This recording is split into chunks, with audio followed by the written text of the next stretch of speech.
So the city of Blaine right now is just in a great spot, and we have a lot of great things happening. The changing of the seasons, I think the leaves are beautiful. Right now, we've just got a great community. So much activity is happening. So many great things are happening. And as we move into the holiday season too, we just hope everybody has a great time with family and friends and stay safe and really continues to move Blaine forward. Our main priority and focus still continues to be development, and that's development of infrastructure. We know that Trunk Highway 65 is still our number one priority and really the number one influencer in how our city goes. So we know that that continues to push traffic into our neighborhoods and really kind of escalates traffic congestions and traffic issues. So we're continuing to do that because we also know that once Trunk Highway 65 is done, we know that that will also open up and continue to improve economic development, which is the second priority for us, and making sure that the residents of Blaine have the businesses, the amenities, the retail options that they're looking for in this city, and really trying to do it in a cohesive manner so that Blaine feels like it makes sense and you can really do your shopping, your eating, you're hanging out with friends and family, all in the city of Blaine, and not feel like you have to go to other communities, and then really capture the over 7 million people that come to our city every year to participate in what's happening in our community, to really help capture that economic activity and give them a place to also spend their downtime as well. But we're just so impressed at how many people believe in the city of Blaine and what's happening here and the vision of what's coming, and are still saying now's the time to open a restaurant, now's the time to open our business in the city. I think we have excellent leadership. We have a police chief that is excellent at what he does. He has extremely high standards. I have very high standards for our law enforcement and public safety team members. But in and of that, the community respects them and they feel respected. And many of our public safety personnel live in our city or around our city, and they care about the residents here and care about the safety of the residents of Blaine and the businesses of Blaine and those that are in Blaine. Like I said, we have almost 7 million visitors a year.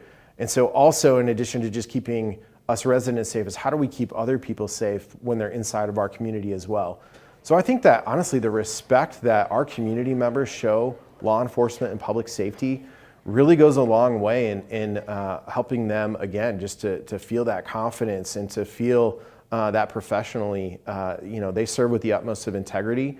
And we have the highest of expectations, and they're meeting that, and they're serving us with excellence. And first and foremost, we look at how do we keep Blaine safe. That is something that we look at. Sometimes, things are foreseeable, and sometimes things aren't foreseeable. Sometimes things are directly under city control, and sometimes we have to rely on partnerships with other governmental agencies, whether it be a county, Anoka County, or the state.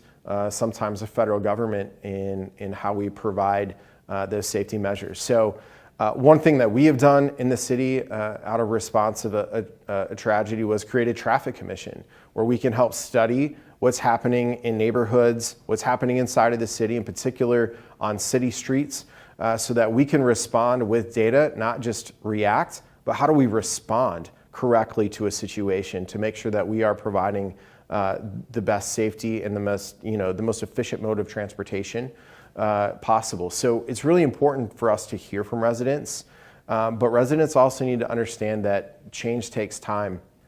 Even designing a sidewalk, designing a trail takes time and takes a lot of collaboration with developers, with other units of government. And so hearing from residents is really important for us to help us make sure we're prioritizing those areas to make sure that things are safe as possible. And sometimes, it's good for residents. They feel like, oh man, I fought that battle for 10 years. And you have a council and a mayor that maybe wasn't there 10 years ago, wasn't there 15 years ago, and we need to hear about it again. So if there's an issue or an area that you say, hey, I really think a sidewalk, a trail, I think another stoplight, I think a stop sign would be really important, bring it to our attention and we will study it, we'll look at it, and we'll try to move as quickly and as efficiently as possible to make sure that we get safety right and that we get it as quickly as possible. City Hall is going through a pretty big renovation right now. Again, it's been just over 20 years since City Hall was last really updated, renovated, built. And so now that the city is over 70,000 people, and again, over 7 million visitors a year, City Hall did need to expand. And one of the great things in the vision that the council and the mayor had at the time was to build the building originally in a way that it could be renovated and expanded at a future time. So we were able to expand up in the building and finish out the third floor. But a lot of the changes that a resident would see when they first walk in the door is the expansion of public safety in the police department. They needed more space as they continue to grow as a department to keep us safe. And then also adding more community rooms.